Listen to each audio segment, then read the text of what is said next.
Oke,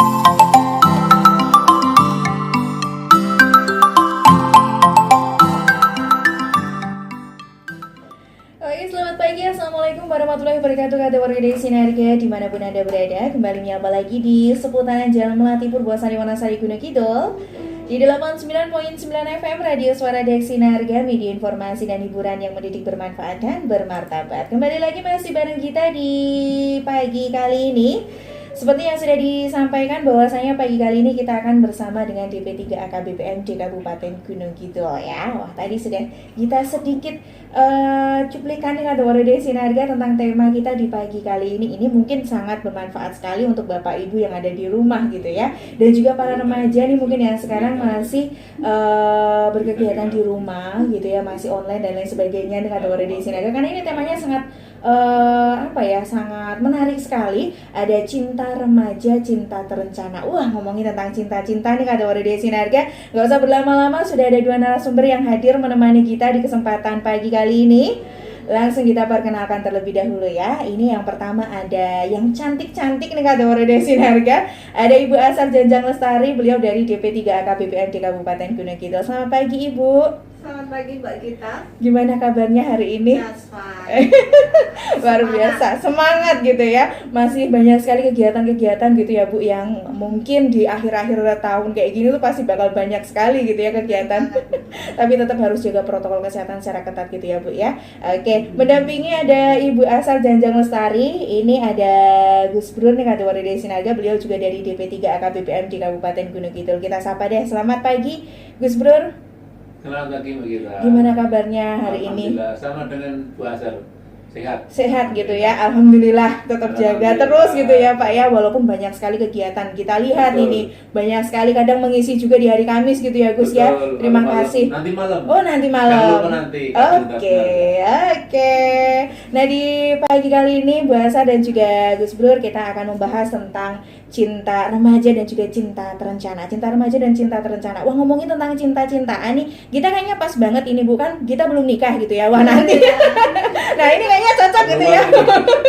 Nah ini terkait dengan cinta-cintaan, sebelum kita membahas tentang cinta terencana ini, apa yang kita tanyakan ke Bu Asar gitu ya, terkait dengan cinta. Ini yang dimaksud dengan cinta sendiri itu seperti apa sih Bu Asar, yang pengen kita tanyakan nih. Mungkin Bu Asar pengalamannya lebih banyak nih, ibarat jam terbang lebih tinggi dari kita nih. Monggo Bu Asar. Iya, bener banget ya Mbak Gita. Jadi ada satu hal yang Mbak Gita nggak bisa melampaui saya. Iya, gimana? Cantiknya mungkin bisa, gitu ya. Ininya bisa, tapi saya sudah tadi kayak kata Gus Bro jelita ya, sedang 50 tahun. Mbak Gita kan jauh di bawah, nggak bisa sampai kapan melampaui. Tapi masih imut-imut ya Bu ya. Oke, berbincang tentang cinta memang istilahnya selalu menjadi bahasan yang menarik ya. Jadi nggak akan pernah garing lah ya ketika membahas tentang cinta. Dari dulu sampai mungkin nanti ya, sampai zaman ini berakhir, cinta selalu menjadi hal yang menarik untuk kemudian dikaji. Nah, apa sebetulnya itu cinta ya? Sudah banyak teori digagas, sudah banyak lagu digubah, sudah banyak puisi diciptakan. Benar. Nah, dalam konteks kali ini kita akan mengarahkan pada bagaimana cinta remaja yang terencana ya. Banyak kemudian kalau kita ngambil dari taruhlah apa yang disampaikan Dr. Fahrudin Razi ya, mengambil dari teorinya Erich Fromm, kan banyak yang kemudian memahami cinta itu sebagai kondisi perasaan suka atau senang pada orang lain, yang seolah-olah itu adalah sesuatu yang kebetulan, sesuatu yang tiba-tiba atau semacam anugerah yang kemudian didapatkan. Padahal ya Erich Fromm sendiri mengatakan bahwa cinta dalam konteks kehidupan adalah sesuatu yang bisa dipelajari. Jadi cinta itu seni. Selain faktor bakatnya juga bisa dipelajari. Jadi kalau orang-orang kemudian mengatakan saya jatuh cinta nih, fall in love nih. Sebetulnya kalau dalam konteks Erich Fromm tadi, cinta itu bukan jatuh ya, bukan fall ya, tetapi lebih kepada standing in gitu ya. Jadi berdiri, membangun, membangun cinta. Bagaimana bisa membangun cinta? Tentunya ketika segala sesuatunya itu tadi ibarat seni, dipelajari, kemudian direncanakan, dipersiapkan, kayak gitu. Nah itu yang kemudian kita coba gali agar kemudian remaja-remaja juga memiliki konsep yang baik tentang bagaimana bangun cinta. Iya, oke. Nah, ngomongin tentang cinta nih kayaknya tadi benar sekali nih Bu Asa nih benar-benar ibarat jam terbang lebih tinggi, lebih paham gitu ya Bu ya. Nah, kan mungkin dengan adanya remaja saat ini gitu ya mengartikan cinta yang mungkin berbeda-beda gitu ya Bu. Kalau dilihat untuk zaman sekarang yang memang segala sesuatunya mudah sekali didapatkan informasi dan lain sebagainya dengan kemajuan teknologi. Nah, ini pendapat dari Bu Asar sendiri mengenai cinta dan juga remaja sendiri ini seperti apa sih Bu untuk saat ini? Ya, kalau dalam konteks kekinian dinamika remaja utamanya di Gunung Kidul itu kan juga dinamis ya. Iya. Ada situasi-situasi misalnya remaja yang kemudian dalam tanda petik memahami ya track hidup ke depan tuh mau seperti apa. Terkait dengan jatuh cinta juga punya perencanaan, punya perencanaan. Kayak beberapa waktu lalu juga kita ajak ke sini ya, ada remaja-remaja yang memiliki konsep, tapi juga ada yang kemudian kayak yaudah deh mengalir aja, yaudah deh dijalani aja, sehingga kemudian baru ngerti itu tergagap-gagap, loh kok kayak gitu. Jadi ketika kemudian ngalamin loh kayak rasanya kayak gini, loh kok nggak enak, apalagi kemudian sebagiannya juga berpikir jatuh cinta itu atau bangun cinta tadi itu dalam ranah-ranah yang happy saja gitu, yang menyenangkan. Aku menyayanginya, merindukannya, bisa bareng-bareng, punya teman ngobrol dan sebagainya. Padahal dinamika hidup itu kan tidak semata-mata tentang hal-hal yang kita suka. Iya, benar. Yang kemudian menyedihkan, ada tantangan yang kemudian harus dihadapi kayak gitu.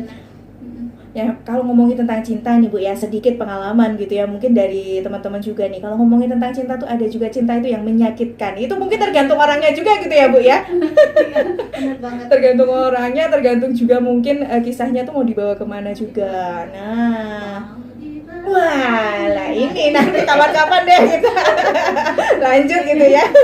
Oke, tadi ngomongin tentang cinta dan sedikit ngomongin tentang remaja gitu ya untuk saat ini. Mohon izin saya ke Gus Brur terlebih dahulu. Gus, yang ingin kita tanyakan gitu ya terkait dengan remaja yang saat ini memang sangat luar biasa. Tadi kita sampaikan segala sesuatunya tuh sekarang mudah sekali didapatkan dengan kemajuan teknologi dan saat ini bahkan dari anak-anak pun sudah pegang gadget ini, Gus. Nah, ini gimana perkembangan remaja mungkin khususnya di Kabupaten Gunung Kidul sendiri dan pada umumnya nih seperti apa, Gus? Terima kasih Mbak Gita, juga tadi sudah diawali oleh Bu Asar sudah sangat mendalam ya pembahasan tentang apa definisi apa itu cinta.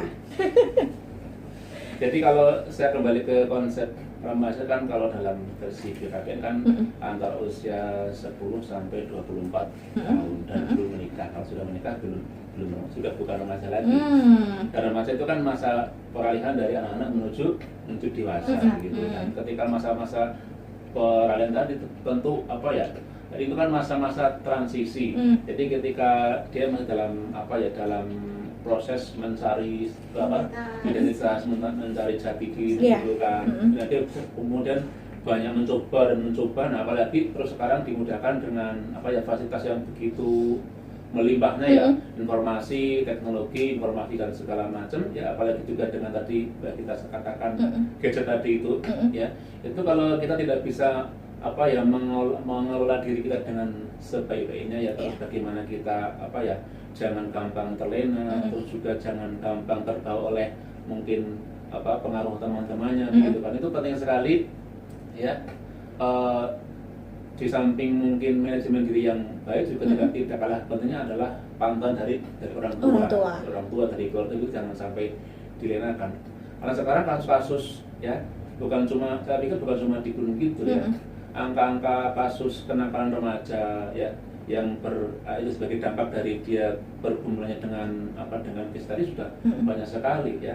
Bagaimana misalnya seperti pernikahan dini atau mungkin kehamilan di luar nikah, terus tawuran ya, segala macam, narkoba apalagi ya. Nah, sekarang juga yang bisa kita update terakhir juga banyak sekali usia-usia remaja ya, usia-usia produktif ya, usia-usia ya masih remaja yang sudah terhinggapi oleh HIV/AIDS ya. Itu kan sudah sangat bahaya sekali. Ini kalau kita tidak bijak ya, mari kita membahas bijak bermedia sosial begitu kan ya. Kita itu kalau kita tidak bijak dalam kita menggunakan gadget kita ya, itu sangat kedepannya sangat berisiko sekali. Kita remaja jadi malah harusnya punya persiapan yang matang untuk masuk ke pernikahan, tapi malah ambiar semua jadinya gitu. Oke.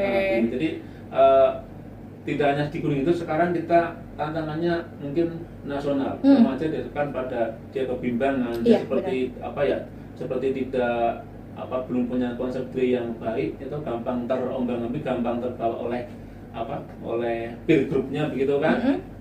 Nah, khususnya ketika dia menghadapi teknologi informasi dengan gadget yang ada di tangan mereka itu. Oke. Nah ini kemudian sangat penting sekali. Maka penting bagi kita sebagai orang tua, sebagai pembimbing, sebagai petugas di lapangan begitu, untuk bersama-sama lah kita membantu remaja yang membimbing mereka agar mereka benar-benar punya persiapan yang baik, ya, mengolah cinta perasaan mereka, agar mereka itu ketika mau nikah ya punya persiapan, bukan asal nikah begitu, tapi persiapan segala macam, ada fisiknya, ada psikologisnya, ada ekonominya, ada pendidikannya juga. Jangan sampai putus sekolah, itu masalah yang sangat sangat krusial di dunia kita sekarang, di masyarakat kita, sekolah remaja kita gitu. Oke, nah itu sudah disampaikan terkait dengan perkembangan remaja, apalagi di masa pandemi. Yang ingin kita tanyakan ke Bu Asar terlebih dahulu nih, menanggapi tadi yang sudah disampaikan oleh Gus Brur gitu ya, Bu Asar ya. Dan terkait dengan pandemi COVID-19 yang memang ini berdampak sangat luar biasa sekali terkait dengan dunia pendidikan juga sama ini Bu. Nah ini tanggapan dari Bu Asar sendiri seperti apa nih? Ngomongin tentang perkembangan remaja yang mungkin gitu ya, dengan adanya pandemi ini kan kemarin sempat kita lost, nggak ada tatap muka gitu ya. Nah ini peran orang tua ini sangat penting sekali nih Bu. Mungkin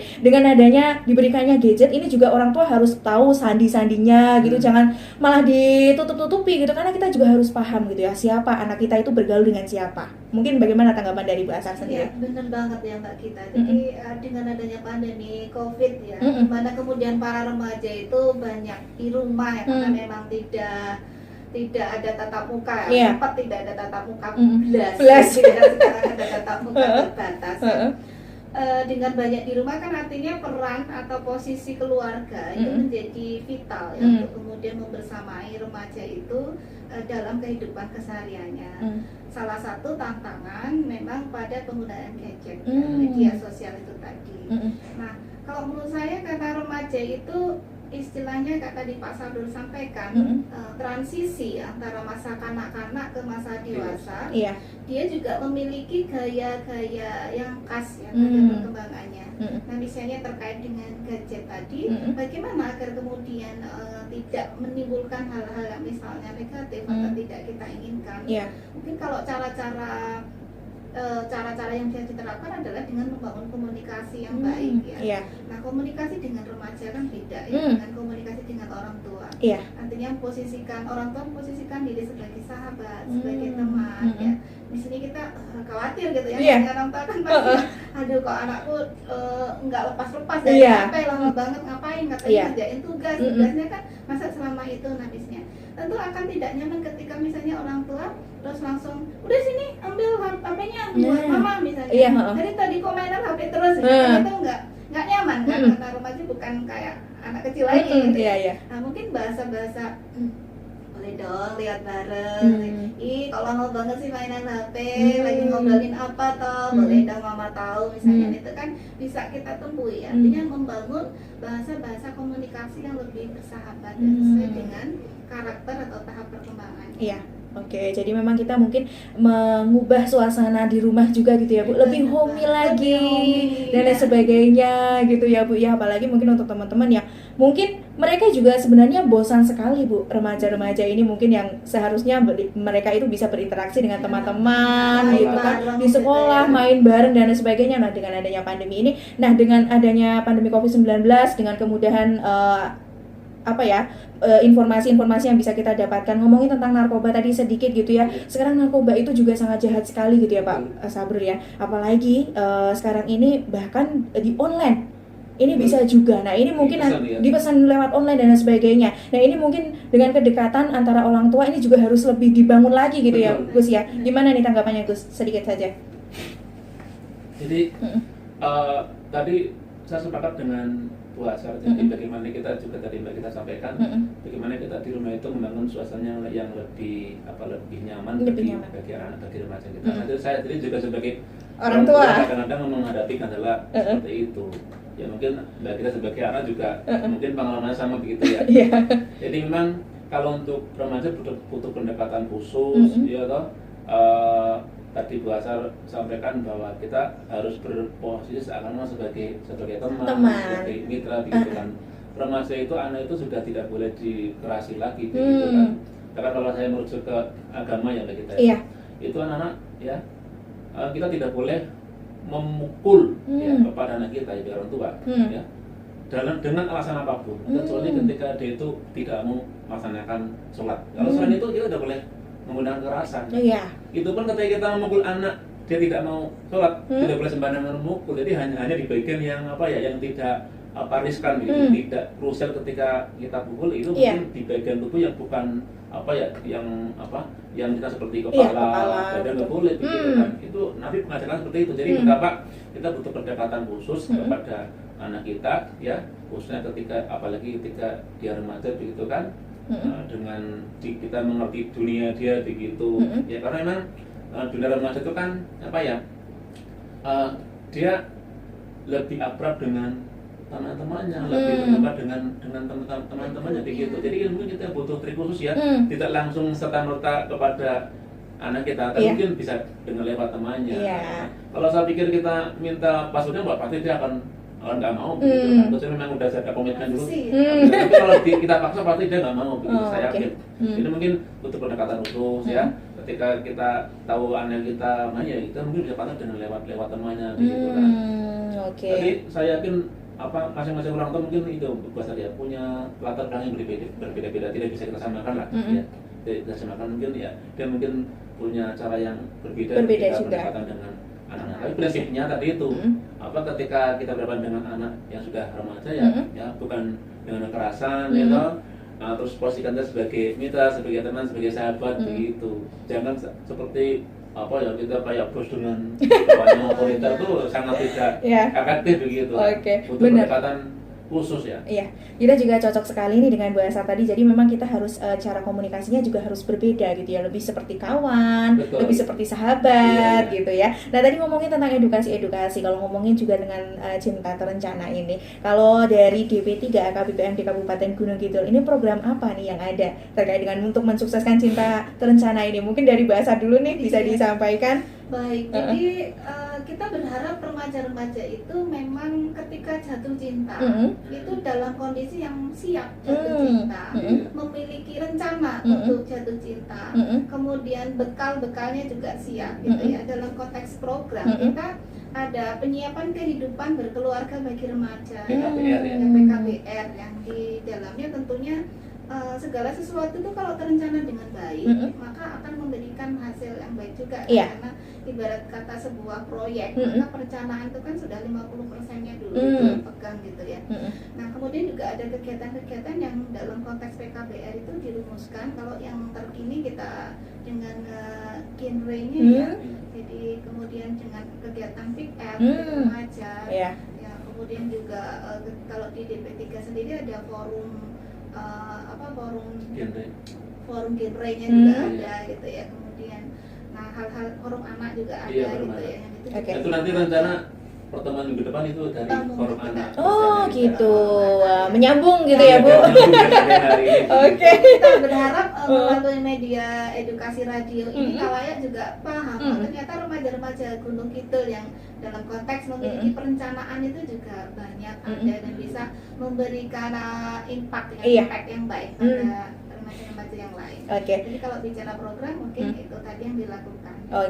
Sebelum lebih jauh lagi ngomongin tentang program yang ingin kita tanyakan terkait dengan ini Bu, tema kita ini kan cinta remaja, cinta terencana. Kenapa nih diambil tema ini dan apa nih sambungannya cinta remaja itu? Apakah benar-benar harus terencana biar nantinya terbangun keluarga yang sakinah mawaddah dan warohmah atau seperti apa nih? Itu sudah ditebak jawabannya. Arahnya ke sana gitu ya. Oke, mungkin bahasa dulu nih bisa menyampaikan terkait dengan tema kita nih dan tujuannya apa? Kembali tentang cinta secara spesifik tadi ya. Jadi cinta itu kan ada banyak jenisnya ya. Ada eros gitu ya, cinta yang didasari oleh gairah seksual gitu ya. Dimana remaja ini kan sedang pada fase perkembangan reproduksi ya. Kemudian pasti libido atau gairah seksualnya itu akan muncul.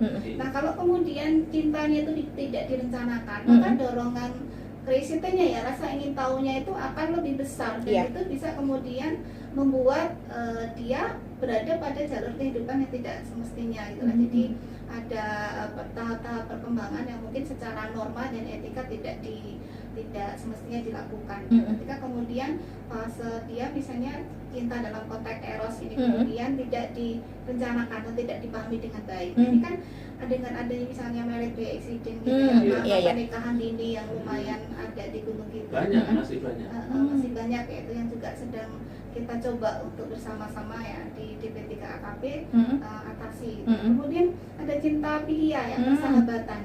Gitu. Membangun persahabatan dengan sesama remaja. Bagaimana kemudian persahabatan itu mengarah pada hal yang baik.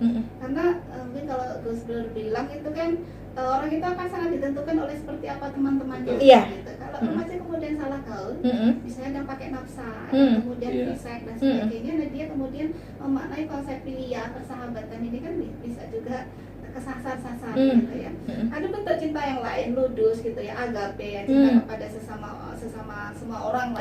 Bagaimana remaja itu dalam konteks persiapan kehidupan dia juga mampu menyayangi, mengasihi sesamanya, membangun hormat pada yang lebih tua, kemudian membangun perasaan bersahabat pada yang setara, menyayangi yang lebih muda ya.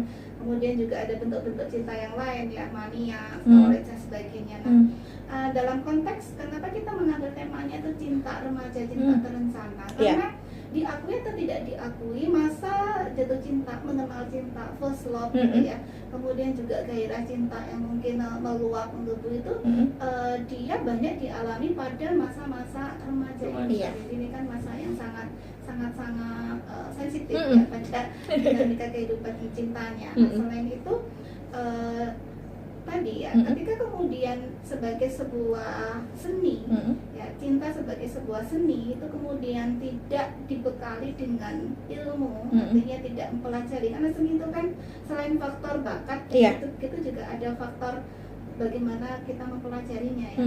Maka bukan tidak mungkin remaja itu kemudian akan menjalani kehidupan selanjutnya pada kehidupan berumah tangga, pada kehidupan masa dewasa itu tanpa bekalan yang memadai.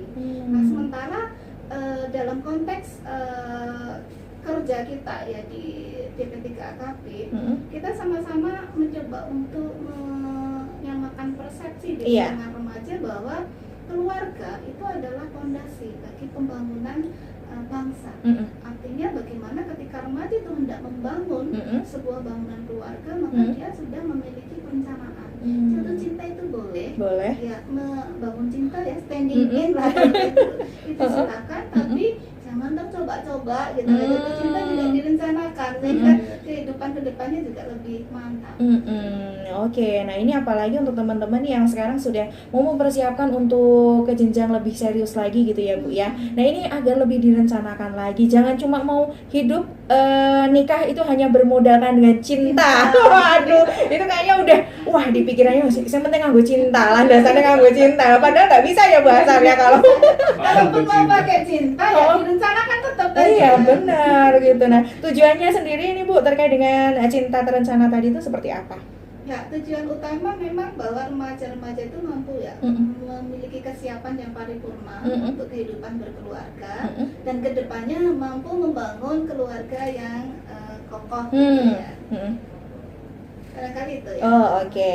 Tadi sudah disampaikan nih untuk terkait dengan cinta terencana. Wah, ini untuk kategori Desi Narga, apalagi untuk teman-teman yang mau ke jenjang lebih lanjut, yang udah mungkin dibilang udah temenan lama gitu ya Bu. Kalau ngomongin tentang pacaran, nanti ada juga nih, pacaran tuh nggak bagus dan lain sebagainya. Itu tergantung persepsi kita juga gitu ya. Nah ini ngomongin tentang cinta dan juga remaja nih, untuk Bapak Ibu yang ada di rumah mungkin yang pengen ikut gabung, ditunggu di 02 di 0774 393181, atau bisa juga WA nih kategori Desi Narga di 0852 2966 0780. Kita ulangi ya, di 0852 2966 0780. Sebelum kita lanjut gitu ya ke pertanyaan selanjutnya, kalau terkait dengan cinta remaja, cinta terencana nih, kalau dari Gus Brur sendiri nih seperti apa nih Gus? Apalagi menanggapi remaja-remaja yang ada di Kabupaten Gunung Kidul yang sekarang ini di masa pandemi, yang memang kadang dengan kelonggaran waktu mereka kadang mencari hal-hal yang tidak bagus gitu ya. Makanya kan kemudian begini Mbak Gita dan juga kata Margo Suma itu kan sekarang di setiap Dewan kan dibentuk forum untuk remaja, ya, wadah berkegiatan beraktivitas ya namanya Poktan kelompok kegiatan, bahkan hampir dipastikan setiap pasti minimalnya 2 karena itu di kampung KP karena kita masing-masing punya 2 kampung KP itu semuanya ada Poktan yang namanya PIK Remaja, Pusat Informasi dan Konseling Remaja itu baru di kampung kami belum di yang lain ada di sekolah di sekolah di jalur masyarakat gitu kan. Itu hanya adalah bagaimana tadi kita memberi bekal, memberi edukasi, memberi konseling bagaimana misalnya biar dia tahu tentang permasalahan yang dihadapinya begitu. Saling mengedukasi, saling memberi konsultasi dengan satu sama lain. Gus, ini ada satu penelpon yang kayaknya sudah pengen bertanya banget nih. Kita sapa dulu. Halo, selamat pagi. Halo. Iya, selamat pagi. Ini ada Pak Herman? Boleh, Pak Herman. Ini sudah ada 2 narasumber dari DP3 AKB nih yang sudah menemani kita tadi ngomongin tentang cinta remaja tinta terencana. Apa yang mau disampaikan nih Pak Herman dan apa yang mau ditanyakan? Monggo. Nama saya Pak Ibu. Iya. Nama saya Leman. Di Badaso. Iya. Badaso. Mm-mm. Di Purwokerto Andalan ini. Sebelum BPS Pak. Iya. Paham Pak. Monggo, ini apa yang mau disampaikan? Oke, kayaknya suara radionya terlalu besar ya. Saya memahami masalah cinta ya. Karena itu aja usia saya itu sudah 80. Oke. Jadi kalau masalah cinta itu dari zaman saya berlahir sudah ada. Kalau orang akan rumah tangga itu kalau tidak didasari cinta, itu tidak tertarik. Iya. Ya bisa aja, cuman kalau saya bilang cinta itu cinta kita, ya kan? Jadi nggak bisa tarik dengan lahir batin, dalam batin. Kalau misalnya cinta sejati itu sekaligus mati, kan cuma sekali. Itu namanya cinta sejati. Kalau zaman sekarang itu kan remaja itu yang suka jalanin itu kan pria. Sebetulnya hanya beri semasa karena ngerti saat cinta sama kamu itu sumpah, sumpah ini. Nah, akhirnya kan kita itu kan mendengarkan kata-kata yang manis itu kan tertarik. Nah, si pria ini sebelum kenal sama perempuan ini belum berdapatan. Manis-manis itu. Jadi kita minta kepada remaja, perempuan. Itu kalau mau mengenal perempuan, itu ada tujuannya. Maka tujuannya itu untuk perkenalan, untuk sahabat. Kalau kurang sahabat, dia baru kamu merasakan cinta. Saya ingin kenal sama kamu, sama saya. Saya tahu sih ya. Kecuali kalau memang kebiasaannya itu saling dewasa. Sudah bisa mempersiapkan rumah tangga masa depan.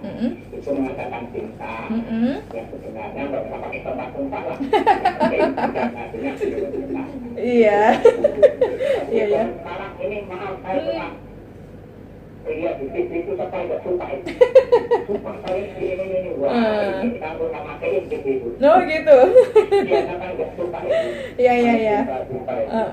Oke. Sudah terima kasih. Oke, siap. Maaf kalau ada kekurangan saya. Oke, terima kasih Pak Herman sudah bergabung di kesempatan pagi kali ini gitu ya. Wah, tadi ngomongin tentang Pak Herman ini bercerita gitu ya Bu Asa dan juga Gus tadi ngomongin tentang cinta. Nah ini mungkin sama juga, benar juga kalau kita mau berkenalan dengan lawan jenis itu kita harus tahu tujuannya seperti apa. Benar ya Bu Asar ya? Ini menanggapi yang disampaikan dari Pak Herman tadi seperti apa Bu Asar? Mungkin ada yang mau ditanggapi? Lena dengan rayuan. Sepakat banget ya pada Pak Herman. Apalagi ketika yang Pak Pangandikan itu piantun kakung. Remaja-remaja putra juga perhatikan. Jadi kalau mau jatuh cinta itu ya pikir dulu, siap nggak bertanggung jawab di atas jatuh cintanya. Misalnya mau nembak cewek itu ya jangan kemudian modal peluru saja gitu ya. Tapi harus dengan siap nggak konsekuensi dari tembakan yang diberikan. Ya, tujuannya apa? Kalau memang sebatas berteman misalnya tadi ya berarti ya bahasa-bahasa berteman yang diungkapkan. Kalau misalnya memang sudah siap untuk married gitu, artinya kan nembak serius, berarti harus sudah siap dari resiko atas tindakan yang konsekuensinya ya. Misalnya will you marry me gitu ya, mau gak mau menikah denganku ya, nggak cuma sebatas mau yuk menikah senang enggak ya, tapi konsekuensi ya dari pernikahan itu apa. Nah, dalam konteks ini logika, pikiran, perencanaan tadi ya yang kemudian perlu dimajukan sebelum pada ruang perasaan saja. Nah seperti itu mungkin Gus Bro ada yang mau ditambahkan? Iya, tadi juga sudah di depan sudah saya singgung ya. Jadi kalau memang nanti arahnya mau ke pernikahan begitu ya, masuk ke tadi pertemanan, tapi juga arahnya mungkin kan ke jenjang lebih serius untuk menjalin hubungan perkawinan, pernikahan, karena mungkin sudah umurnya sudah sampai begitu kan, itu juga bukan sekedar tadi itu modal mengatakan, tapi tidak dengan konsekuensinya begitu kan. Kan berarti kan ketika dia akan mengarah ke pernikahan ya harus ada persiapan, ya persiapan dia sudah siap secara mental belum, ya umurnya, kesehatannya, begitu kan, dia sudah bisa mencari nafkah atau belum dan semacamnya. Makanya kan ditekankan juga ketika kita punya tadi saya katakan wadah untuk berkegiatan bagi remaja, itu selalu kita kampanyekan untuk perempuan jangan menikah sebelum umurnya selikur tahun. 1 tahun, dan laki-laki sebisa mungkin sudah 25 tahun, karena logikanya ketika umur di level 21 dan 25 kan secara mental sudah siap, ya, secara fisik juga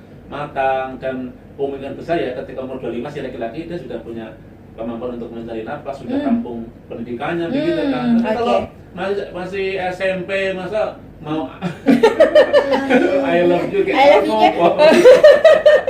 I love you sekejar jajan bareng gitu ya Mbak Sar ya.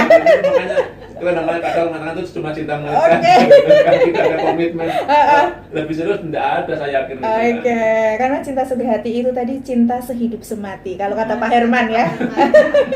Dan ternyata perbincangan kita kali ini sangat luar biasa sekali, menarik sekali, dan kita harus break terlebih dahulu. Nanti kita masih akan ngobrol-ngobrol lagi terkait dengan ini yang ingin kita tanyakan dengan adanya maraknya nikah muda gitu atau pernikahan dini. Nah, ini langkah dari DP3 sendiri ini seperti apa, Bu? Apakah nantinya akan memberikan edukasi mungkin seperti edukasi untuk apalagi untuk teman-teman yang baru saja menikah. Ini semuanya harus terencana. Mungkin mau mendapatkan momongan pun juga waktunya harus direncanakan dan lain sebagainya. Tapi sebelumnya kita akan mendengarkan satu lagu terpilih, Masih Ada Cinta di 89.9.